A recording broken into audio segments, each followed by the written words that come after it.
ನಿಮ್ಮ ಬೆಡ್ರೂಮಲ್ಲಿ ಕಿಟಕಿ ನೋಡ್ಕೊಳ್ಳಿ, ಒಂದಕ್ಕೊಂದು ಸಂಬಂಧ ಇಲ್ಲ. ನಿಮ್ಮ ಅಡುಗೆ ಮನೆ ಕಿಟಕಿ ನೋಡ್ಕೊಳ್ಳಿ, ಒಂದಕ್ಕೊಂದು ಸಂಬಂಧ ಇಲ್ಲ.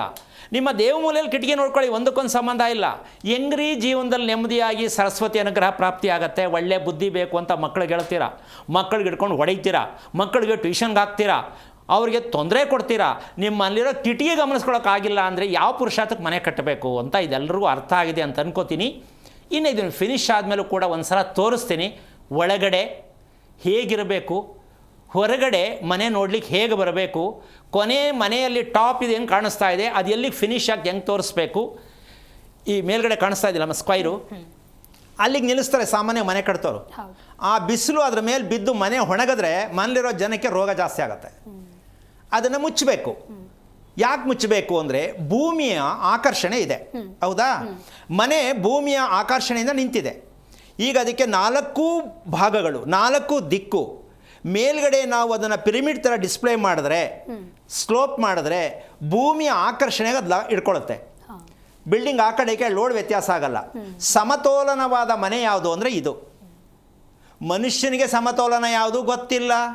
ಮನಸ್ಸು ದೇಹ ಒಂದಾಗಬೇಕು, ಬರೀ ಕತೆ ಪ್ರವಚನ ಅಷ್ಟೇ, ಒಂದಾಗಿಲ್ಲ. ಯಾಕೆ ಅಂದರೆ ನಮಗಿನ್ನೂ ಅರ್ಥನೇ ಆಗಿಲ್ಲ. ಇದಕ್ಕೆಲ್ಲ ಪೂರಕವಾಗಿರ್ತಕ್ಕಂಥ ಇದೆಲ್ಲ ಅರ್ಥ ಆಗಿದೆ ಅಂತ ಅಂದ್ಕೊಳ್ತೀನಿ. ಮುಂದಕ್ಕೆ ಹೋಗೋಣ. ಯಾಕೆಂದರೆ ಸೂಕ್ಷ್ಮತೆ ಅಂತಕ್ಕಂಥದ್ದು ದೇವರು ಭಗವಂತ ಅಂತ ಒಪ್ಕೊಂಡಿದ್ದೀನೋ, ಹೌದಾ? ಆ ಸೂಕ್ಷ್ಮತೆಯನ್ನು ವಾಸದ ಮನೆಯಲ್ಲಿ ಯಾಕೆ ರೂಪಿಸ್ಕೋಬಾರ್ದು? ಪ್ರತಿಯೊಬ್ಬರು ಸ್ವಲ್ಪ ತಿಳ್ಕೊಳ್ಳೋಕೆ ಪ್ರಯತ್ನ ಮಾಡಿ. ಮತ್ತು ನಮ್ಮ ದೇಹದಲ್ಲಿ 2 ಮನಸ್ಸಾಗತ್ತೆ, ದೇಹನೇ ಒಂಥರ ಇರುತ್ತೆ, ಮನಸ್ಸೇ ಒಂಥರ ಇರುತ್ತೆ. ಇದನ್ನು ನಾವು ಸರಿ ಮಾಡಿದ್ರೆ ಪ್ರೀತಿ ಅನ್ನೋದು ಬರುತ್ತೆ. ಈ ಪ್ರೀತಿ ಏನಕ್ಕೆ ಬೇಕು ಅಂದರೆ ನಮ್ಮಲ್ಲಿ ಹೃದಯ ಅಂತ ಒಂದು ಇದೆಯಲ್ಲಮ್ಮ, ಈ ಹೃದಯವಂತನಾಗಬೇಕು, ಹೃದಯವಂತೆ ಆಗಬೇಕು.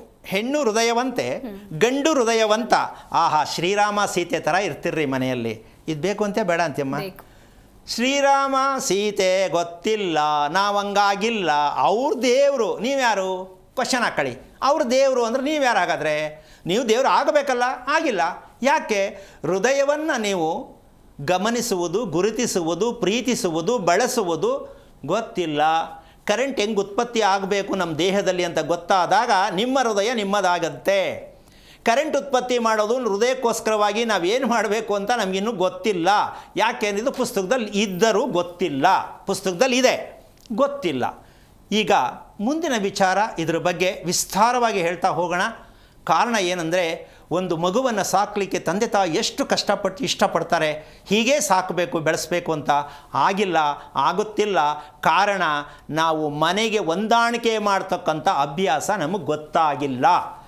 ಮನೆ ಹೊಂದಾಣಿಕೆ ಆಗಬೇಕು, ಗಂಡ ಹೆಂಡತಿ ಹೊಂದಾಣಿಕೆ ಆಗಬೇಕು. ಇದೆರಡೂ ಆಗ್ತಾ ಇಲ್ಲ ಅನ್ನೋದ ಕಾರಣ ನಮ್ಮ ಹೃದಯ ನಮ್ಮದಲ್ಲ ಅಂತ ತಿಳ್ಕೊಬೇಕಾಗತ್ತೆ. ಈಗ ಸರಿ ಗುರುಜಿ, ಕಾಲರ್ ಒಬ್ರು ಇದ್ದಾರೆ, ಮಾತನಾಡ್ಬಿಡೋಣ. ಬೆಂಗಳೂರಿನಿಂದ ಶಿವಣ್ಣ ಅಂತ ಹೇಳಿ ಕರೆ ಮಾಡಿದ್ದಾರೆ. ನಮಸ್ಕಾರ ಶಿವಣ್ಣ.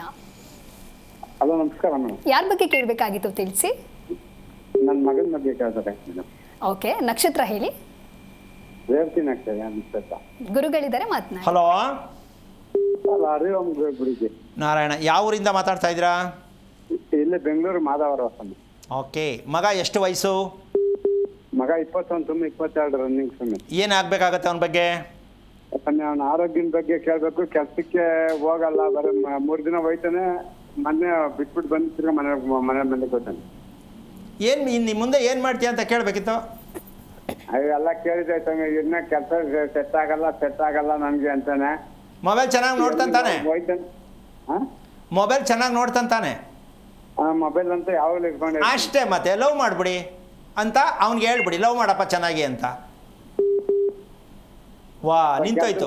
ವಾಯ್, ಒಂದು ನಿಮಿಷ ಕೇಳಿಸ್ಕೊಳ್ಳಿ. ತಂದೆ ಅನ್ನಿಸ್ಕೊಂಡವ್ರು ಇದ್ದೀರಾ, ಮೊಬೈಲ್ ಯಾಕೆ ಹಿಡ್ಕೋತಾರೆ ಅಂದರೆ ಮೊಬೈಲ್ ಹಿಡ್ಕೊಂಡ್ರೆ ಲವ್ ಮಾಡ್ತಾರಾ ಅಲ್ಲಮ್ಮ? ಈ ಪ್ರಶ್ನೆ ಬರುತ್ತೆ. ಕೇಳೋದೇ ಅಲ್ವಲ್ಲ ನನಗೆ. ಅಲ್ಲ ಸ್ವಾಮಿ, ಮೊಬೈಲ್ ಹಿಡ್ಕೊಂಡ್ರೆ ಲವ್ ಮಾಡ್ತಾರೆ ಹಾಗಾದರೆ? ಕೇಳಬೇಕು, ವಿಷಯ ತಿಳ್ಕೊಳ್ಳಿ ಅಂದರೆ ಯಾರು ಬಾಯ ಬಿಚ್ಚಲ್ಲ.